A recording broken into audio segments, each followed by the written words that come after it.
Hey, it's Allie Hartwick here on Comedy 1031. If you're in Denver, we hope you're staying warm because this freak snowstorm has been awesome. The best way, I think, to warm up is with a little comedy. It's always warm at Comedy Works South. In fact, some may say the comedy's hot. And we've got a local comedian coming in this weekend, and we're going to chat with him right now. Vinnie Montez is here. Hi, Vinnie. How are you? Hi, Ellie. I'm doing great. Thanks for having me on the show this morning. It's awesome to talk to you, especially because this will be your second time performing at Comedy Works South since they started doing their social distancing and kind of reopened since the pandemic.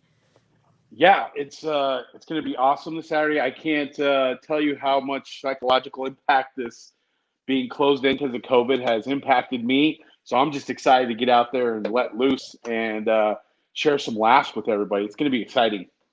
I'm excited too. How did it go the first time? Because you were one of the very first performers to try out their new in-person distanced and live stream performance model. It actually went really well. We sold out the show. That being said, it's limited or reduced capacity, which is, for everybody's safety. But the online followership for that night was amazing, and it really went well. And I think people really enjoyed the fact that they got to watch comedy right inside of their own home with their friends and their family, which was kind of cool. And they could feel like they could be safe. And some other people felt more comfortable venturing out and visiting us at the Comedy Works landmark. So I'm super excited about this, and it went really well. That's awesome. I mean, I know we have a lot of people watching right now on our Facebook page. If you have seen a live stream performance, we'd love to hear from you. Maybe you got Vinny's last live stream. We'll be chatting with you throughout this whole entire interview because all of you on our Facebook page are a part of this as well.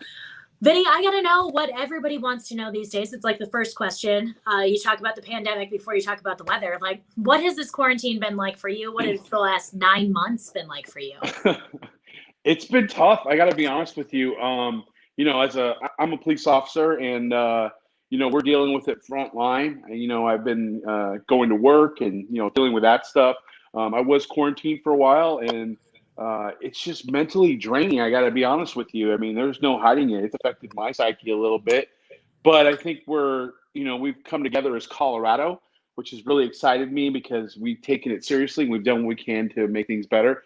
And I'm just glad we can start sharing comedy again. And there's no better medicine than laughter. That's truly what I believe. So I'm excited about this. I agree with you. Now, as you mentioned, you've had some additional challenges because you are a police officer and there's just so much going on in our world. How are you finding levity and creating funny moments for people, which we appreciate because, as you said, everyone's got to laugh right now. I don't know. I maybe just try to be a little more zany, keep spirits up. I mean, it's tough. And, of course, what's on the forefront of people's mind is, everything that's been going on with the change in law enforcement and everything that we've had in the media. And it's hard to find things sometimes that are humorous. But, there's always a silver lining. After I've done this job, I've been in this business for 22 years. And one of the things I look for is where's the silver lining at? There's always some funny in something that we're doing. And even when we show up on a call or we go do something, if we have that personal contact with somebody and we can just kind of make them laugh a little bit, at least for me, I can't speak for every cop out there. I just try to find something good to have a positive contact. And that's where I really stay because we can't do it without each other. I don't care if you're a firefighter, a cop, an accountant, a radio personality. You got to find that connection with other people. And that is what has kept me going because I need contact with people as a comedian. I got to share something with somebody. And I got to find that nexus to connecting with them. And that's what's kept me going.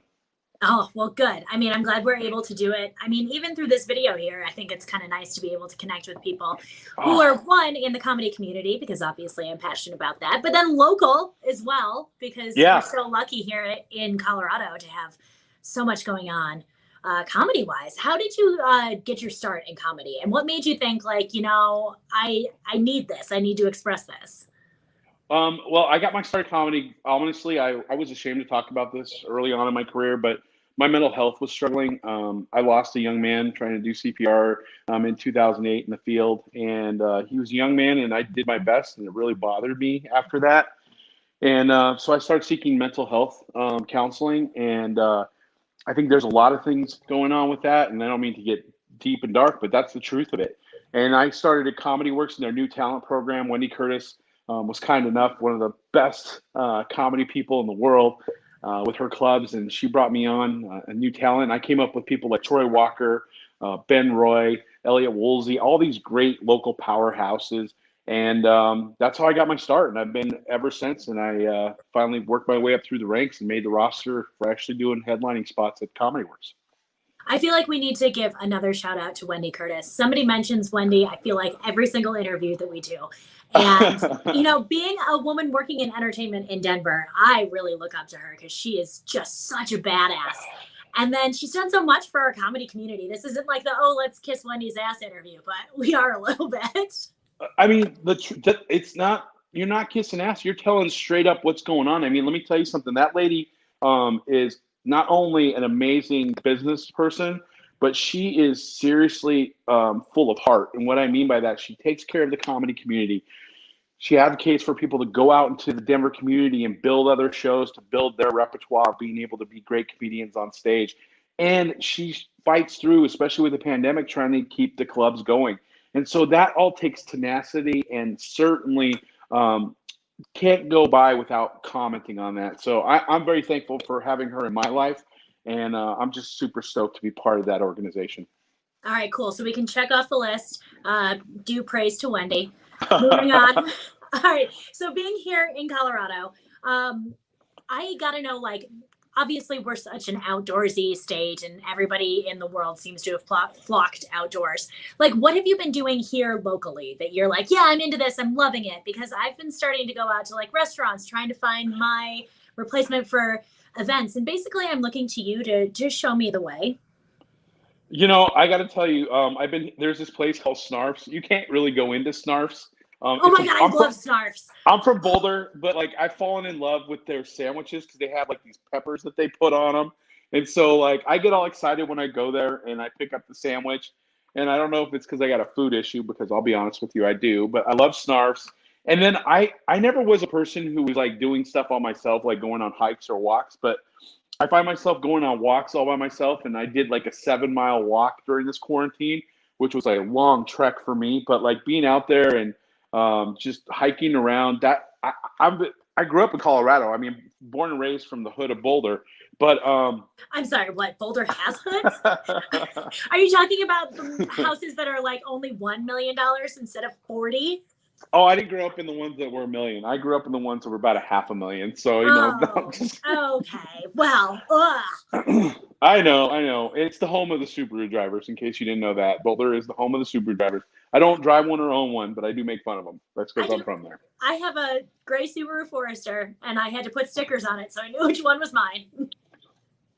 Do you have a Thule rack on top? Don't lie to me, Allie. Don't lie. Do you want to know why I don't? Why is that? Because I think they're too effing expensive, so I'll just throw my stuff in the back. That's amazing. I test drove a Subaru, though. I will be honest with you. I went to Longmont and I test drove one. That's the other thing. Like, I'm not into like a car person, but like now with the pandemic, like you can get really good deals on cars. They're like, look, you don't have to pay anything for like 14 years. You come down, it really is. It's like 0 free interest, nothing down for your lifetime. As long as you got good credit, you can get any car you want right now. Yeah, and even if you have like mostly shitty credit, you can still just like take a car, please. I know. Don't tell my fanship, because like the people that follow me, they know I talk smack about Subaru drivers. But I test drove one during the pandemic. I'm going to be honest. Let's just be honest. Do you know what? I'm not a car person. I'm kind of with you on that. But I recently got so excited about the new Broncos. Like, oh yeah. Oh man, do I want that car? I want that car bad. And I feel like I have to get a white one, just because if you're gonna own a Bronco, are you allowed to buy it in a different color? Well, I know, but like every time the Bronco gets brought up, I have that memory as a kid watching O.J. Simpson being chased by the cops down the highway. Yeah. And so I'm like, every time I think Bronco, I think O.J. Simpson. So I don't know. Do you know what day that jerk decided to do his car chase? When was that? My 6th birthday. So I was expecting the country to be paying attention to me. And we've got everybody watching O.J. Simpson. And I was like, hello, guys. This is my day. Oh, yeah, you still have an affinity for the Bronco. Look at you. That's all right. I do. I feel like maybe somehow it makes me more important. I'm looking for anything. Why do you think I do the job I do? Come on. Well, happy belated birthday, Allie. Happy Thank belated you. birthday. That's very You're late. welcome. Very late indeed, but I'll take it. Oh man. All right, so we talked about snarfs. I got to know this. What's your go-to snarfs order? Because people have like their thing. And if you don't know what snarfs is, I know we've got people across the country, around the world watching. It's basically the best sandwich you'll ever eat. Yeah, the snarfs and just the whole vibe about snarfs when you go there, it's really good.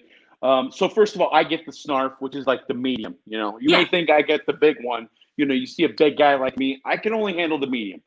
But I like the rotisserie chicken. Not a lot of people know they have the rotisserie chicken on the menu. And I like everything on it except no tomatoes and no oil. I just don't like the mess. I like the oil if you're going to be there with a bunch of friends and you don't care, but they really put too much oil on there. But I just get into it, man. And I love the extra peppers and the crunch, and they toast that bread just right. And your mouth is like shredded at the end of it. You've got Yeah. blood coming off of it from all the toasted bread. So worth it though. Like those last few bites are definitely pink on your sandwich, and it's fine. I never thought about that, Allie. You're right. Oh my gosh. I wonder why I always have these like little cuts in the inside of my mouth. Now I think about it. You're right. I eat so many snarf sandwiches. It's the bread, but it's so good. Worth it. It's worth it. Like it's worth it. Afterwards, like have to rub off all the like shredded skin. It seriously feels like you took a cheese grater to the top of your mouth. Maybe it's also the way I eat it, because like I'm sure most people aim for the teeth. I, on the other hand, get the giant one and I'm just like into my face. We gotta go to Snarf's sometime. This sounds like a whole experience with Allie. What are you doing today? We're gonna go to Snarf's. Allie's gonna be joining us. It's gonna get lunch plans, really intense. So should we pick a location in between? I don't really want to go to Boulder because like so far. I know you're down in the DTC, right? Yeah, we are. I don't live there, but that's where I'm working. And so like driving up to Boulder for a sandwich, when I'll pass 2 snarfs on the way, they also made the mistake of opening up one way too close to my house, like just far enough that I'm not going to walk off the sandwich when I go to and from. Yeah. Well, you're near one of my I can't remember what it's on Santa Fe. There was an open mic back in the day I used to do with Donnell, her husband, and Donnell Prado Marquez. She's a comedian in Denver, and they used to have this coffee shop. But there's this place, I think it's called Tacos Mexicana. I'm Mexican. I'm saying that all weird. Tacos Mexicana. And it's in between you and I. It's like on Santa Fe. And if I couldn't go to Snarf's, that would be my go-to for number 2 if I had to pull out. Mexicana. I can't say it like you do because I'm way too white. And I'm not going to try and appropriate that. That's okay. That's okay. You got to do what you got to do, girl. If you feel comfortable with it, Allie, you go for it. If you don't, you know what? I'm going to do my best to respect that everybody else has their pronunciations of things, but I'm just your basic white girl. I'm going to pronounce everything like a dumb basic white girl. Oh, come on. You're not basic. It's like one step up from a Kardashian pronunciation. The only time I give people a hard time is when they say chileriano. We're going to have some chilerianos, and I'll be like, it's chili rellenos. Okay, I can say rellenos. I can't roll my R's. I can't at all. Just put your tongue on the top of your mouth and be like, that's it. You ready? I will try this, and I am being dead serious. Everybody thinks I'm doing this as a joke. I'm not. I cannot do this. Oh, I don't mean to laugh at you. That's not me laughing. That's me laughing with you. That's like the best I've ever done. That was me. Yay! Thank you. You had the confidence to go for it. Or you can go rico, which means rich. Rico. There you go. You had it. Don't fall back. Just give it the gusto. Get right in there. Okay, you're bringing me back to the roots. I'm sorry. Do you know how hard I practiced when Cardi B got famous and was doing her that's the closest I can do. Oh man. I know I need help. It's bad. How let me turn the tables on you real quick. How are you doing with everything in COVID and being locked down? How are you doing? Pile of shit. I talk at people for a living, similar to what comedians do. And I had to be home for 2 weeks because my husband actually got COVID. So oh wow. Yeah, I was home. Everything good? He's fine. Oh, we are so fortunate. We were very lucky. He never made it to the hospital, anything like that. So it was good. But I was stuck inside my house, no going out for groceries, nothing for 2 weeks, which as far as being in a home with coronavirus is concerned, I got really lucky. But I was going insane. And when I came back to work, I had forgotten how to talk to people because, as you can see, we are in our very distanced offices here. Yeah. So I would see someone in the hallway and I would be like, "Hi, how are you? I bought 6 new shirts yesterday," just because like I didn't know how to have conversation anymore. I know. I completely sympathize with you. It's just it changes us, and we are. I mean, Allie, let's just admit it. Like I need personal contact with people. I need that interaction in order. I know it's going to be hard for you to believe, but you know, I'm an extrovert. You know, I'm not an introvert. I get recharged by being around people, and I think that's why comedy and I fell in love so much with each other because it's just exactly that. It's that human interaction. And man, there's nothing better than being on stage and making people laugh and just or tearing it up into a snarf sandwich. Either one of those I will take any day of the week. So Yep. Well, and Vinny's going to be tearing it up this weekend at Comedy Works South at the Landmark. If you are not ready to go out yet, it's okay. You can live stream. Maybe you don't live in Denver. That's cool. I know we've got people from all over the place joining with us today. There's going to be a live stream link that we will post on this video that we will put on our Facebook page. We've got the comedyworks.com little ticker going across there. That's where you'll find your tickets. Vinny, thank you for joining me this morning. I can't wait to dig into a snarf sandwich with you. I can't wait either. Don't tease me, Allie. I'm going to hold you to that. We're going to be doing some snarf sandwich at some point. Sandwich. Oh. Thank you for having me on the show this morning. And I just want to thank everybody for all the support. All right. We love you, Vinny. It was great talking with you. Again, we have the link going right down here. This video will be up on our Comedy 103.1 Facebook page. We've also got our YouTube channel. If you haven't checked that out, you can check out comedy1031.com and check out all of our past interviews. I'm talking a lot, and all I'm thinking about is sandwiches. So I got to get some of those now. Thanks for joining us today, and thank you again to